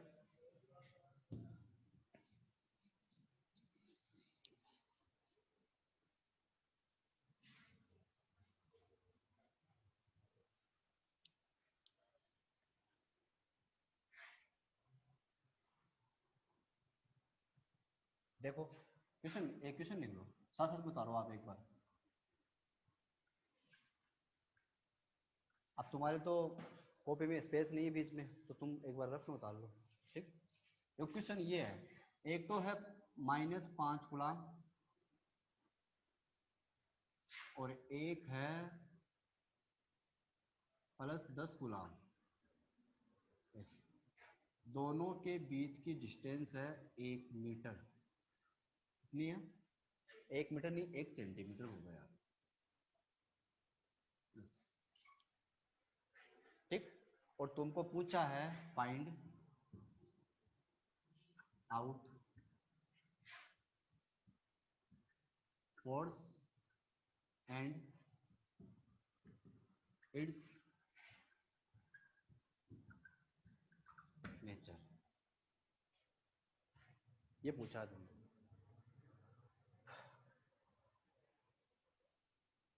Find force and it's nature, nature समझ गए ना? कैसा फोर्स है, एट्रैक्टिव है, रिपल है, ये बताना है। तो फोर्स कैसा है, एट्रैक्टिव। क्यों, चार्ज अलग अलग है, अनलाइक चार्जेस है, दुनिया के लिए अनलाइक होंगे, लेकिन अंदर ही अंदर क्या करते हैं, एक दूसरे को लाइक करेंगे, एक दूसरे को अट्रैक्ट करेंगे। समझ में आ गया। अच्छा, ये फोर्स क्यों लगाते हैं, वो कहानी आगे आएगी, इलेक्ट्रिक फील्ड में आएगी वो कहानी, रीजन पढ़ेंगे अपने बाद में। लेकिन आज से तुम याद कर लो कि फोर्स का फॉर्मूला क्या होगा, F इज इक्वल टू के Q1 Q2 बटा R स्क्वायर, याद कर लो बस। अब ये फॉर्मूला बेस हो गया, कर सकते हो इसको क्वेश्चन को। हाँ? Q1 की वैल्यू कितनी है, -5 कूलाम लिख सकते हो, लेकिन फॉर्मूले मत लिखना माइनस, गलत हो जाएगा नहीं। और Q2 कितना है, +10 कूलाम, दोनों के बीच की डिस्टेंस 1 सेंटीमीटर, तो कितना हो गया 0.01 मीटर। याद रखना मीटर में लेना आप कोई चीज, ठीक है, अभी व्यवहार में बतानी नहीं होती।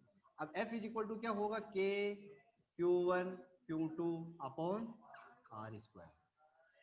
अब दिक्कत आती है सर के क्या ले, के का मतलब क्या है, तो के क्या था, कूलाम्स कांस्टेंट था ना, कूलाम्स कांस्टेंट। देखो के इज इक्वल टू क्या होता है, कूलाम्स कांस्टेंट, वैल्यू कितनी होती है 1/4 पाई एप्सिलॉन नॉट। अब देखो यार, याद करना पड़ेगा, अगर तुमको क्वेश्चन में मीडियम की बात नहीं करता, क्वेश्चन में अगर मीडियम की बात नहीं करता, तो तुम मीडियम हमेशा कौन सा मानोगे, एयर या वैक्यूम। क्या बोला मैंने, अगर क्वेश्चन में मीडियम की बात नहीं करता, मीडियम बोलता ही नहीं है कि भाई ये मीडियम है, एयर है, वैक्यूम है, ग्लिसरीन है, ग्लास है, कुछ भी ऐसा कुछ नाम नहीं आ रहा है, तो तुम उस मीडियम को क्या मानोगे, एयर या वैक्यूम मानोगे। और फिक्स है, फिजिक्स में ये चीज डिफाइन की गई है कि एयर या वैक्यूम के लिए जो एप्सिलॉन नॉट की जो वैल्यू होती है, वो होती है 8.854 इंटू 10⁻⁻12, वो इसकी यूनिट होती है कूलाम स्क्वायर पर न्यूटन मीटर स्क्वायर। के का इनवर्स होता है ना, ये देखो, ये के ऊपर है, ये इसके नीचे है। अब के की यूनिट तुम लोगों ने क्या पढ़ रखी है, न्यूटन मीटर स्क्वायर पर कूलाम स्क्वायर पढ़ रखी है, तो एप्सिलॉन की क्या हो जाएगी, इसका उल्टा कर दो, कूलाम स्क्वायर पर न्यूटन मीटर स्क्वायर, ये तो ऑटोमेटिक हो जाएगी, कोई दिक्कत थोड़ी है इसमें। अच्छा, जब ये वैल्यू तुम यहाँ पे पुटअप करोगे ना, जब ये वाली वैल्यू यहाँ पे पुटअप करोगे, तो के की वैल्यू आएगी कितनी, 9 इंटू 10⁹ न्यूटन मीटर स्क्वायर पर कूलाम स्क्वायर।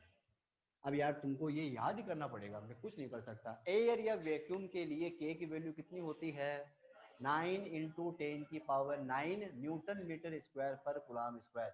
भले तुम इसको भूल जाओ कोई दिक्कत नहीं है, भले ही तुम इसको भूल जाओ, तुमको याद नहीं रहता कोई दिक्कत नहीं है, लेकिन एयर या वैक्यूम के लिए के की वैल्यू तुमको याद करनी पड़ेगी, कितनी होती है 9 इंटू 10⁹ न्यूटन मीटर स्क्वायर पर कूलाम स्क्वायर। याद करना पड़ेगा इसको, कोई मतलब मैं कह रहा हूँ कोई रास्ता ही नहीं है कि इसको कैसे याद करें, याद करना ही पड़ेगा, दिमाग में डालना ही पड़ेगा इसको, बस अब खत्म हो गया। अब इस के की वैल्यू यहाँ पे पुटअप कर दो, कितनी है के की वैल्यू बताओ, ये क्वेश्चन आएगा एग्जाम में, देखना तुम, 9 इंटू 10⁹ चार्ज कितना है -5 या 5, 5 लिखना, गलत हो जाएगा नहीं, Q2 10 और R की वैल्यू 0.01 का होल स्क्वायर।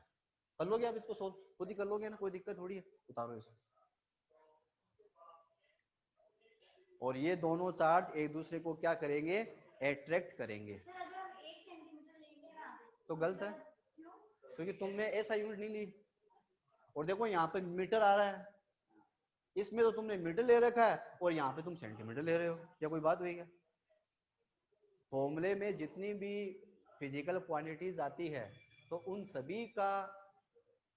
उन सभी की जो यूनिट है वो तुमको एसआई यूनिट में लेनी है। एसआई को बोलते हैं एमकेएस यूनिट, तो तेरे सिलेबस में 11 क्लास में एमकेएस, सीजीएस, एफपीएस मैं पढ़ाऊंगा मैं तेरे को, सोल्व कर लोगे इसको सब, अभी तुमको आना चाहिए। ऐसे एग्जाम में क्वेश्चन आएगा, और एक क्वेश्चन आएगा तो 1 मार्क का ही आएगा, ज्यादा ऐसे नहीं 2 मार्क्स 3 मार्क्स का आएगा, ओनली 1 मार्क का आएगा। और तुमको पूछेगा फोर्स का नेचर कैसा है, तो तुम क्या लिखोगे, nature of force will be, नहीं ये नहीं लिखना, उसको ज्ञान नहीं देना कि वही डिपेंड मीडियम पे डिपेंड करता है, तुमको वही लिखना है कि इस क्वेश्चन में नेचर कैसा होगा, कैसा नेचर होगा, एट्रैक्टिव तो होगा, ऐसे शक के आधार पे क्यों बोला एट्रैक्टिव, नहीं दिख रहा क्या, एक माइनस का एक प्लस का। इसके नीचे जब आंसर आएगा तो उस फोर्स का नेचर कैसा होगा, एट्रैक्टिव। ये पूछ रहा हूँ तुम्हें, ऐसे लिखना नहीं कि भाई ये डिपेंड करेगा मीडियम ऑफ नेचर पे, समझाना नहीं एग्जाम वाले को, तो मेरे को समझाने बैठा है। मैं पूछ रहा हूँ कि फोर्स का नेचर कैसा होगा, तो तुमको लिखना है एट्रैक्टिव। इतने फोर्स से ये दोनों चार्ज एक दूसरे को क्या करेंगे, एक दूसरे को अट्रैक्ट करेंगे। कर लोगे। एक ऐसा क्वेश्चन आता है इस पे, तो दूसरे टाइप का क्वेश्चन आता है ना, वो ये आता है, देखो कर लोगे नहीं तो इजी है। और ये वैल्यू तुमको याद रखनी है, किसके लिए है ये, एयर या वैक्यूम के लिए।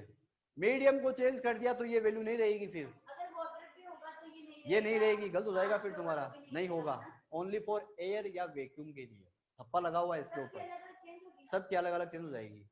अब वो कितनी होती है वो आगे के टॉपिक में आता है, ठीक है। इसको सोल्व कर लोगे तो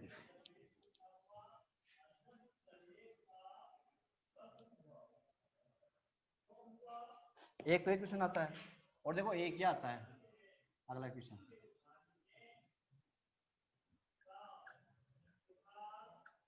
उतार लो पहले, दो चार्ज दे रखे हैं, एक तो Q1, एक चार्ज दे रखा है Q2, दोनों के बीच की डिस्टेंस है R। फिर ये फर्स्ट स्टेप है, सेकंड स्टेप, चार्ज वही है Q1, चार्ज वही है Q2, लेकिन दोनों के बीच की डिस्टेंस मैंने कितनी कर दी, 2R। यहाँ पे मैंने फोर्स F1 F मान रखा है, तो यहाँ का फोर्स कितना होगा वो तुमको बताना है, ठीक है। ये F1 है तो ये F2 है। दो चार्जेज है Q1 Q2, दोनों के बीच का सेपरेशन R है, दोनों के बीच में फोर्स F1 लग रहा है। फिर सेकंड स्टेप में हमने क्या किया, दोनों चार्ज को थोड़ा सा क्या हो गए, दूर लेके गए, कितनी डिस्टेंस पे, 2R पे। तो बताओ भाई इस फोर्स पे क्या इफेक्ट पड़ेगा, ये फोर्स कम होगा ज्यादा होगा, ये तुमको बताना है। ऐसा क्वेश्चन एग्जाम में आएगा, और ये आएगा पूरा 1.5 मार्क का आएगा। हाफ मार्क्स तो तुमको वो फॉर्मूले के मिल जाएंगे, और 1 नंबर तुमको सॉल्यूशन का मिलेगा। करें इसको सोल्व, कैसे करना है समझ, ये क्वेश्चन समझ आएगा ना क्या करना है। दो चार्जेज है, दोनों के बीच की डिस्टेंस R है, और उस वक्त उनके बीच में फोर्स लग रहा है F1। फिर तुमने क्या किया, दोनों चार्जेस के बीच की डिस्टेंस को बदल दिया, कितना कर दिया, 2R। तो बताओ अब फोर्स कितना होगा। तो सबसे पहले वहां का फोर्स मेजर कर लो, कितना होगा बोलो, F1। F1 is equal to K Q1 Q2 upon R square. ये फर्स्ट स्टेप में हुआ। सेकंड में तुमने क्या किया, डिस्टेंस को चेंज किया है, चार्जेस का मैग्नीट्यूड वही है, सेम ही है। तो देखो F2 इज इक्वल टू, के तो चेंज नहीं होगा भाई, के किस पे डिपेंड करेगा, ओनली फॉर मीडियम पे, मीडियम की बात ही नहीं कर रहे हैं यहाँ पर, ठीक। चार्ज Q1, चार्ज Q2, लेकिन डिस्टेंस अब की बार कितनी हो गई, 2R, तो 2R का होल स्क्वायर। सोल्व करो इसको, के Q1 Q2 अपॉन 2R का स्क्वायर कितना होगा, 4R का स्क्वायर। अब देखो इसको, देखो थोड़ा सा क्या है, लग रहा है क्या, फर्स्ट स्टेप ही तो है। तो लिख, इसकी जगह क्या लिख सकते हो, F1, नीचे क्या आ गया, इसका मतलब जो F2 फोर्स है वो F1 फोर्स से कितना गुना कम हो गया, 4 गुना कम हो गया। ऐसा क्वेश्चन एग्जाम में आता है। डिस्टेंस को बढ़ाओगे फोर्स उतना ही क्या होता जाएगा, कम होता जाएगा, और सही भी है, F1/4 आ जाएगा। इसका मतलब ये है कि जो F2 है वो F1 से 4 टाइम्स कम है, 4 गुना कम है। उतारो,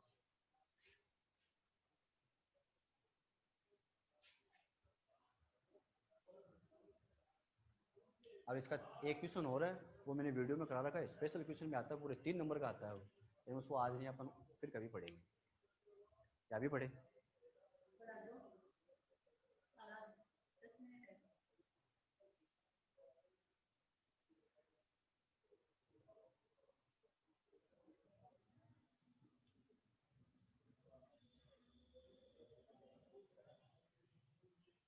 कुछ समझ में आया गया, थोड़ा बहुत तो आया होगा ना, फायदा तो हुआ ही आने का।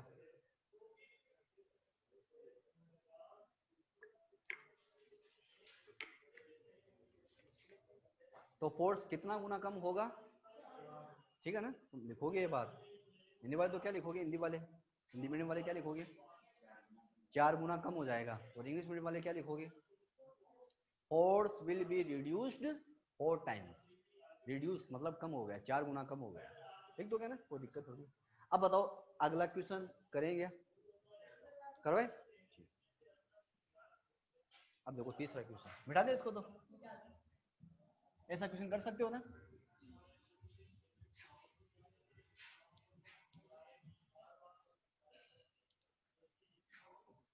और उस क्वेश्चन का नाम है थर्ड चार्ज। क्वेश्चन का नाम क्या है, थर्ड चार्ज इक्विलिब्रियम। करवाया नहीं क्वेश्चन,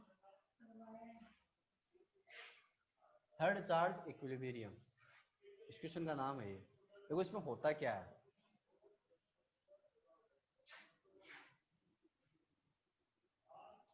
देखो अब क्वेश्चन ले लेते हैं अपन, सीधा क्वेश्चन करना पड़ेगा। जैसे मान लो ये 2q चार्ज है, ठीक, और एक है q चार्ज, कोई दिक्कत? ये क्या है, इन दोनों चार्जेस को मिलाने वाली लाइन जॉइनिंग बोल सकते हैं ना, मिलेंगे। ये दोनों चार्जेस को मिलाने वाली लाइन जॉइनिंग है, ओके। दोनों के जो बीच की डिस्टेंस है वो मैंने कितनी मान रखी है, r। बोलो कोई दिक्कत, समझ आ रहा है? दो चार्जेस है, एक चार्जेस का मैग्नीट्यूड 2q है और एक चार्जेस का मैग्नीट्यूड q है। अच्छा बताओ चार्ज बड़ा कौन सा है इनमें, 2q है ना, या कोई इसमें डाउट है? 2q होगा, पता है ना, वो छोटा है ये बड़ा है। अब बोला है कि थर्ड चार्ज, एक छोटा सा चार्ज स्मॉल q, एक थर्ड चार्ज है स्मॉल q, इसको बेचारे को कहां पे रखे, इसको कहां पे रखे, लाइन जॉइनिंग के किस पॉइंट पे रखे, मिलाने वाली रेखा के किस बिंदु पर रखे, कि ये कौन सी कंडीशन में हो, इक्विलिब्रियम का मतलब समझ गए क्या, क्या इक्विलिब्रियम का मतलब क्या हुआ बताओ, मोशन कर रहा, मोशन नहीं कर रहा, रेस्ट में हो। इसको कहां रखे कि ये रेस्ट में हो, स्मॉल क्यू चार्ज, इसको इधर रखूं, यहां रखूं कि यहां रखूं? अब मिडिल में रखेंगे, इसका पढ़ा हुआ है, सब बोल रही है, नहीं पढ़ा तो ये नहीं बोलती। हाँ तो पहले इनको समझा दूं मैं, ये मिडिल में क्यों आया है। अब सपोज तुमने मान लिया कि क्वेश्चन समझ में आया, बताओ मेरे को क्वेश्चन समझ में आ गया तुमको, क्या क्वेश्चन समझ में आया, कि दो चार्जेस है, एक 2q है एक q है, फिर बोला है कि स्मॉल q थर्ड चार्ज को कहां रखे मिलाने वाली लाइन जॉइनिंग में, कि ये कौन सी कंडीशन में हो, इक्विलिब्रियम कंडीशन में हो, कहां रखे। तो तुम लोगों ने मान लिया कि मेरे को तो दिमाग में नहीं आ रहा, कहाँ चल रही है सिर के ऊपर, दिमाग में आ गया भाई यहाँ पर तुम लोगों ने स्मॉल क्यू चार्ज को थोड़ी कहीं कहाँ रखे, अंतर्यामी थोड़ी अपन, फिजिक्स अपने पास, देख लेंगे पता लगा लेंगे कहाँ रखना कहाँ नहीं रखना। तो तुम लोगों ने मान लो यहाँ पे रख दिया इसको। अब देखो फोर्स पे आ जाओ, अब ये 2q चार्ज प्लस का है कि माइनस का, बताओ, वो स्मॉल क्यू चार्ज प्लस का माइनस का है, दोनों के बीच में कौन सा फोर्स लगेगा, रिपल लगेगा, क्या लगेगा, तो किस तरफ फेंकेगा, इधर के उधर, उधर उधर फेंकेगा, केवल इस पे देखना है इसको किधर फेंकेगा, इसको नचाना है बस पूरी लाइन जॉइनिंग पे, तो इसको इधर फेंकेगा ये, लो भाई फेंक देता इसको इधर, लो F1 जो भी है, F मान लिया F1 जो भी। अब उस पे आओ, ये वाला चार्ज क्या करेगा, उसको अट्रैक्ट करेगा या उसको भी रिपेल करेगा, इसको इसको इसको, बस इसको मत ध्यान दो एक बार, प्लस का, वो वाला भी प्लस का, इसको भी क्या करेगा, किधर, उधर ही। अब देखो, देखो एक बार, ये F2 मान लिया, दोनों फोर्स सेम डायरेक्शन में हो गए, क्या ये रेस्ट पे रह पाएगा, दोनों फोर्स ऐसे लग गए, ऐसे होता कि एक इधर एक इधर, तब रेस्ट में होता शायद, दोनों ऐसे लग गए इधर चला जाएगा पूरा। लेकिन इसमें पूछा क्या है कि ये कहां पे होना चाहिए, तो क्या यहाँ पे इक्विलिब्रियम रहेगा, सवाल ही पैदा नहीं होता, खत्म हो गया है। और सर एक बात पूछूं कि दोनों फोर्स एक ही तरफ लगे तो ज्यादा मोशन करेगा ना वो, बहुत मोशन करेगा वो, तो चलता जाएगा वो तो, मोशन करता ही रहेगा वो। फिजिक्स में सबसे बड़ा बताऊं रूल क्या है, अगर तुमको कोई बॉडी है, कोई ऑब्जेक्ट तुमको दे रखा है, तुमको बोले कि इसको इक्विलिब्रियम रखो, तो तुमको क्या करना पड़ेगा, अपोजिट फोर्स तो लगाना ही पड़ेगा, तुम्हारे पास में कोई चार्ज ही चारा ही नहीं है। एक फोर्स अगर इधर से लगा तो दूसरा फोर्स इधर से लगाना ही पड़ेगा, तभी वो कहां पे आएगा, रेस्ट में आएगा वो। अब यहाँ पे आ जाओ, अब यहाँ पे भी देखो सेम कंडीशन होगी, ये वाला इसको इधर रिपेल करेगा तो वाला भी इसको इधर रिपेल करेगा, तो इधर ही आ जाएगा पूरा। तो कहने का मतलब बीच में होगा कहीं ना कहीं। अब दिक्कत आती है कि यार कहाँ रखे, इसके पास में रखे, इन दोनों के सेंटर में रखे, या फिर इसके पास में रखे, दिक्कत ये आती है। अब तुमने कूलॉम्स लॉ पढ़ रखा है, क्या होता है कूलॉम्स लॉ, डायरेक्टली प्रोपोर्शनल होता है चार्जेस के। अब देखो मेरी बात सुनो, इसको तुम ऐसे भी तो लिख सकते हो,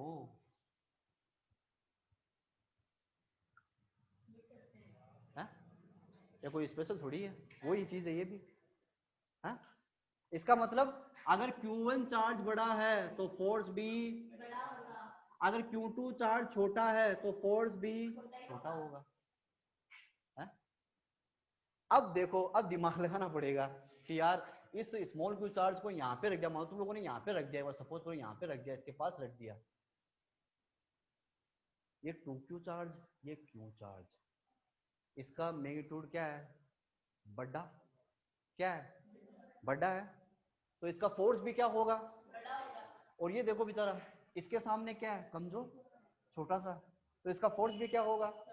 अब तुमने इसके साथ में एक अन्याय कर दिया, एक तो स्मॉल क्यू चार्ज उससे दूर रख दिया, पहले से इसका फोर्स कम था, डिस्टेंस को और बढ़ा दिया तो इसका फोर्स और भी क्या हो गया, कम हो गया, और उसके पास फोर्स ज्यादा था, फिर भी तुमने इसके पास रख दिया, तो ये फोर्स क्या लगा देगा इसके ऊपर, ज्यादा लगा देगा, और ये फोर्स क्या लगा देगा, कम लगा देगा। तो ये अभी भी किसके मतलब, ये वाला, अब मेरी बात सुनो, ये 2Q चार्ज इसके ऊपर फोर्स लगाएगा, कौन सी डायरेक्शन में लगाएगा बताओ, इस डायरेक्शन में, क्योंकि इसको रिपेल करेगा। ये वाला क्या करेगा, इसको इधर भेजेगा। लेकिन यहाँ पर इसका अगर तुम फोर्स F1 मानते हो, इसका फोर्स तुम F2 मानते हो, तो यहाँ पे F1 क्या होगा, F2 से ज्यादा होगा, तो क्या अभी भी रेस्ट में रह पाएगा, नहीं रह पाएगा। अब एक बात बताने जा रहा हूँ, वो बात क्या है कि अगर ऐसा क्वेश्चन आए एग्जाम में, तो थर्ड चार्ज को हमेशा, क्या बोला मैंने, थर्ड चार्ज स्मॉल क्यू को हमेशा कहाँ रखोगे, सेंटर पे भी नहीं रखना, गलत हो जाएगा, छोटे वाले चार्ज के पास में रखना है, इसके पास, छोटे वाले चार्ज के पास में रखना है, सेंटर में रखोगे तो गलत हो जाएगा। सेंटर में तू रख सकता था, कब, जब ये भी क्यों होता, ये भी क्यों होता, तब दोनों का फोर्स क्या होता, इक्वल होता, तब तुम सेंटर में रख सकते थे, समझ आ रहा है। लेकिन ये छोटा ये बड़ा, तो छोटे के पास में रखना पड़ेगा, किसको, स्मॉल क्यू चार्ज को। अब क्यों रखा, रीजन सुन लो, इसलिए बोलते हैं दोनों का फोर्स इक्वल हो जाए, वेरी गुड, इसके पास में रखना पड़ेगा, तो इसके पास रखा है मैंने। अब देखो सबसे बड़े एग्जांपल मैंने वीडियो में भी बना रखा है, एक एग्जांपल, एक कमजोर लड़का है, एक ताकतवर लड़का है, दोनों के बॉल में तुमने हाथ बॉल दे रखी है हाथ के अंदर, 10 मीटर की डिस्टेंस पे बाउंड्री है, रस्सी से बाउंड्री बना रखी 10 मीटर की डिस्टेंस पे। ताकतवर को बोलो कि बॉल फेंक के दिखा, ताकतवर है तो 10 मीटर डिस्टेंस बॉल फेंकेगा, तो शायद उसकी बॉल बाउंड्री के पार चली जाए और जाएगी, ताकतवर हो, मान के चले ताकतवर जाएगी। कमजोर को बोलो कि यहीं पे खड़ा होके अब तू फेंक, तो क्या उसकी जा पाएगी, तो तुमको थोड़ी सी बेईमानी करनी पड़ेगी, क्या, उसको थोड़ा सा आगे ले जाओ, थोड़ी सी बाउंड्री के पास लेके चले जाओ, ताकि उसकी बॉल भी बाउंड्री के पार चली जाए। मैं ताकतवर था तो मैंने यहाँ तो फेंक दिया, तनवीर नहीं फेंक पाया, लेकिन अपन चाहते हैं कि तनवीर की बॉल भी क्या हो, बाउंड्री के पार चली जाए। तनवीर को क्या करना पड़ेगा, या तो बाउंड्री को पास में लेके आओ इसके, या इसको बाउंड्री के पास लेके जाओ। तो आपने क्या किया, इसको थोड़ा सा ऐसे लेके गए, अब फेंक तनवीर, अब तनवीर क्या करेगा, शायद फेंक देगा, तो डिस्टेंस में फर्क कर दिया तुम लोगों ने, फेंक डिस्टेंस में क्या कर दिया, वो स्मॉल क्यू चार्ज था, ये यहाँ पे टिक ही नहीं पाएगा, सेंटर में भी टिक नहीं पाएगा, ये छोटे चार्ज के पास में टिक पाएगा। अब देखो ये खुश हो गया, खुश कैसे हो गया, क्योंकि देखो डिस्टेंस कम कर दी, और डिस्टेंस कम करोगे तो फोर्स बढ़ जाएगा, कूलॉम्स लॉ के अकॉर्डिंग, अरे भाई F inversely proportional R square, distance को कम करोगे तो फोर्स बढ़ जाएगा, तो इसका फोर्स बढ़ गया, और इससे डिस्टेंस को बढ़ा दिया तो इसका फोर्स थोड़ा सा क्या हो गया, घट जाएगा। अब ये थोड़ा सा इक्वल हो गया, अब स्टेबल हो गया, थोड़ी सेटिस्फाई है कि यार इसका फोर्स थोड़ा सा कम होना चाहिए था, हो गया डिस्टेंस को बढ़ा के। इसका फोर्स थोड़ा बढ़ना चाहिए, कमजोर चार्ज है बेचारा, तो इसका बढ़ गया। अब ये फोर्स लगाएगा उतना ही वो लगा देगा, अब खत्म हो गई कहानी। अब ये क्या करेगा, इसको रिपल करेगा, इधर किधर करेगा, F1, ये इसको इधर रिपल करेगा कितने से। तो याद रखना इस बात को कि स्मॉल क्यू चार्ज को हमेशा छोटे वाले चार्ज के पास में ही रखना है। और दिक्कत है क्या, समझ में आया कुछ? कमजोर चार्ज है ये, तो कमजोर चार्ज के पास में छोटे चार्ज को रखना पड़ेगा ताकि इसका फोर्स ज्यादा लगे और उसका फोर्स थोड़ा सा कम लगे, तब यहां पर क्या रह पाएगा ये, अब रेस्ट में रह पाएगा ये। और कोई दिक्कत है क्या? अब फॉर्मूला लगा दो, खत्म हो गई कहानी। अब ये डिस्टेंस तुमने कितनी मान ली, यहां से लेकर यहां तक x मान ली, तो ये कितनी बची, r माइनस एक्स बच गई ना भाई, पूरी r थी, ये x मानी है, तो ये कितनी हो गई, r माइनस एक्स हो गई। अब तुम F1 निकालो, F2 निकालो, दोनों को इक्वल कर दो, खत्म कहानी। करें इक्वल, F1 कितना, F1 कौन लगा रहा है, ये वाला चार्ज, तो F1 इज इक्वल टू क्या होता है, K Q1 Q2 upon R square, K की जगह K लिख दिया, Q1 की जगह कौन आपकी बात, 2Q, और Q2 क्या है, ये तो है भाई, इन दोनों के बीच में फोर्स कितना है ये तो देख रहे हैं, स्मॉल q, डिस्टेंस कितनी है, x स्क्वायर, सोल्व कर लो, 2K capital Q small q x square, ये F1 आ गया, बोलो कोई दिक्कत। अब F2 निकाल लो, F2 कौन लगा रहा है, ये वाला चार्ज इस पे, समझ आ रहा है, तो ये K Q1, अब इसको Q1 मानो, इसको Q1 मानो, बात एक ही है, Q1 उसको मान लो कैपिटल Q हो गया, Q2 स्मॉल q बटा r माइनस एक्स का होल स्क्वायर, कोई दिक्कत।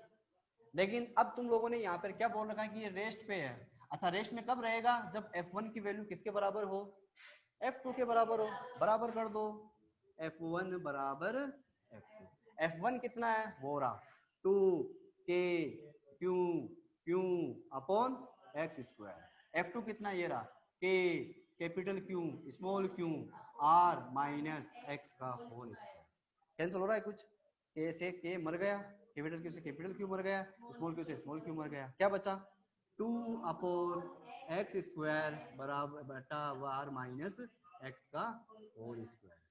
अब इसको सोल्व कर सकते हैं अपन, बोलो कोई दिक्कत, इस क्वेश्चन को उतार लो एक बार आप।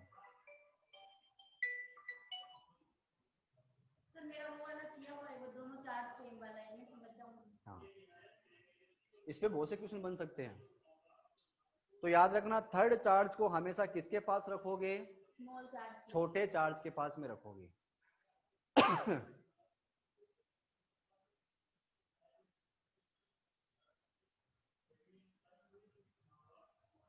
अब यहाँ पर तुमको ना आर की वैल्यू दे सकता है 3 मीटर 4 मीटर 5 मीटर कुछ भी दे सकता है,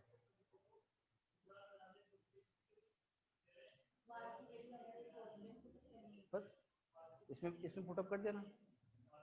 अब ये तो चार्जेस का वो दे रखा है, बाकी कॉन्सेप्ट क्या है, F1 निकालोगे F2 निकालोगे, दोनों को इक्वल करोगे, कॉन्सेप्ट ये है, ये कोई फॉर्मूला नहीं है, ये तो इसके आधार पे आया है। थर्ड चार्ज को हमेशा कहाँ रखोगे, छोटे चार्ज के पास, ताकि छोटे चार्ज का फोर्स थोड़ा सा बढ़ जाए और बड़े चार्ज का फोर्स थोड़ा सा कम हो जाए, ताकि जो स्मॉल क्यू चार्ज है वो कौन सी कंडीशन में हो, रेस्ट में, इक्विलिब्रियम कंडीशन में हो। 2Q चार्ज है भाई, बड़ा भयानक चार्ज है, बड़ा फोर्स लगाएगा, कैपिटल Q चार्ज है उसके मुकाबले में कई गुना कम है, ये तो कमजोर चार्ज है, तो इसके फोर्स को बढ़ाने के लिए इसकी डिस्टेंस को कम कर दो ना, खत्म, और उसके फोर्स को कम करने के लिए इसकी डिस्टेंस को बढ़ा दो, ऐसे करना होता है।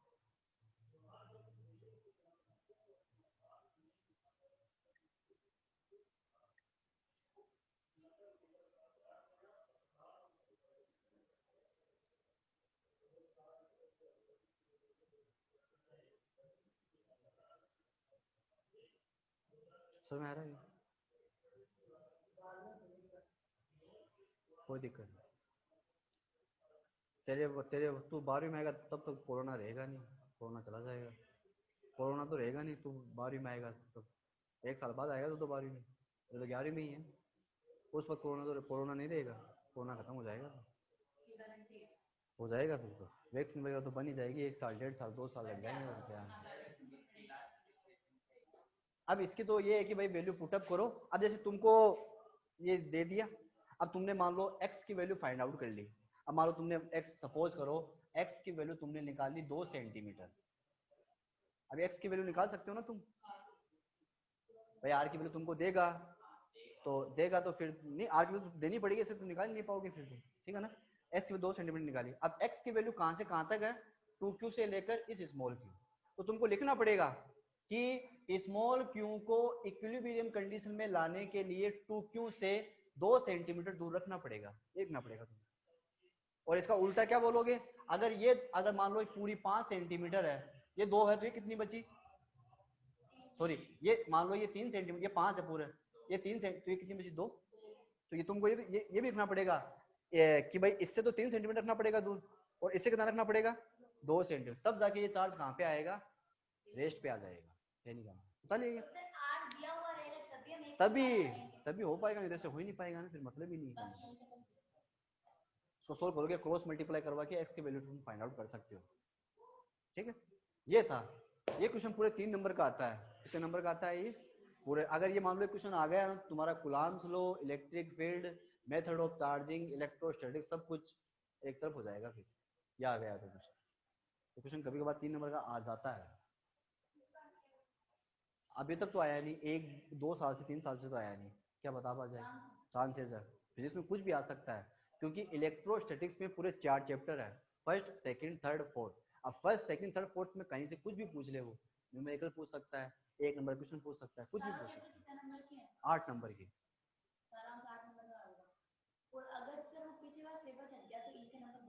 हाँ इनके बढ़ेंगे फिर, कन्फर्म है। और पीछे के चैप्टर तो हटने हैं, कोई डाउट ही नहीं है। कौन सा,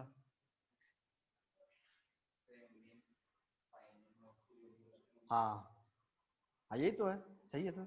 तो इसमें तुम निकाल सकते हो ना कूलाम बल, कूलाम बल मतलब F पूछा है, एक कूलाम के आवेश दे रखे हैं, एक के कूलाम के, दोनों के बीच की डिस्टेंस 1 मीटर है, तो के Q1 Q2 बटा r स्क्वायर से आप फाइंड आउट कर सकते हो। के की वैल्यू तुमको पता ही है, पानी में कूलाम बल।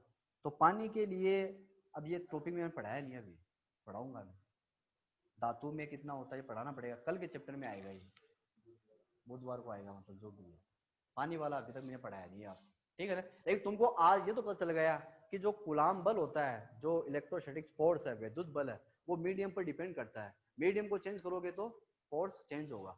अब वो कितना गुना चेंज होगा, कम होगा, ज्यादा होगा, कैसे चेंज होगा, वो आएगा, टॉपिक आएगा आगे, उसका नाम है पराविद्युतांक, तो उसको इंग्लिश में बोलते हैं डाइलेक्ट्रिक कांस्टेंट, वो पढ़ेंगे आप।